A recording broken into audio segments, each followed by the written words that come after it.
This question is from the 2018 examination. The statement of the problem says a moving block having mass m collides with another stationary block having mass 4m. तो collision अभी हम लोगों ने दिखाया हुआ, this is mass m1, this is mass m2, initial velocity u1, initial velocity u2. Collision के बाद m1 की वेलोसिटी v1, m2 की वेलोसिटी v2.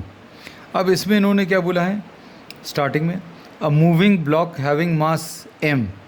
तो m1 की वैल्यू m दी है, collides with another stationary block having mass 4m. अब ये m2 की वैल्यू 4m है. The lighter block comes to rest, the lighter block comes to rest after collision. When the initial velocity of the lighter block is v, then the value of coefficient of restitution. तो अब इसमें जो m2 है that is at rest ऐसा दिया है, मतलब u2 की वैल्यू 0 है. और क्वेश्चन में लाइटर ब्लॉक की इनिशियल वेलोसिटी v दी है. क्वेश्चन में देखना, a moving block having mass m collides with another stationary block having mass 4m. तो इसका मास 4m है और इनिशियल वेलोसिटी 0 है. एंड आफ्टर कोलिजन क्या होगा,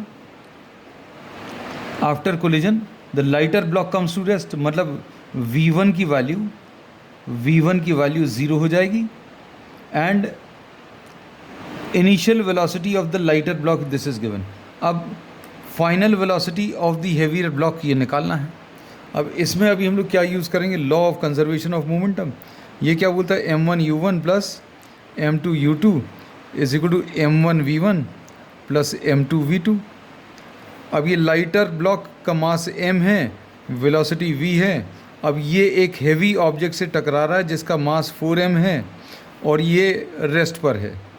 अब टकराने के बाद lighter object comes to rest ऐसा बोला है, मतलब v1 की वैल्यू 0 है और हेवियर ऑब्जेक्ट की वेलोसिटी बतानी है.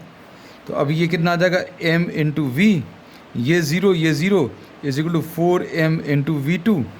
तो अब इसमें m और m कैंसिल होगा और v2 की वैल्यू v/4 आ जाएगी. अब कोएफिशिएंट ऑफ रेस्टिट्यूशन कैसे मिलेगा, v2 v/4 माइनस v1 की वैल्यू 0 है upon u1 is v minus u2 is 0. तो ये क्या आ जाएगा, v/4 अपॉन v यानी 1/4 आ जाएगा, which will be 0.25 which is given in the second option.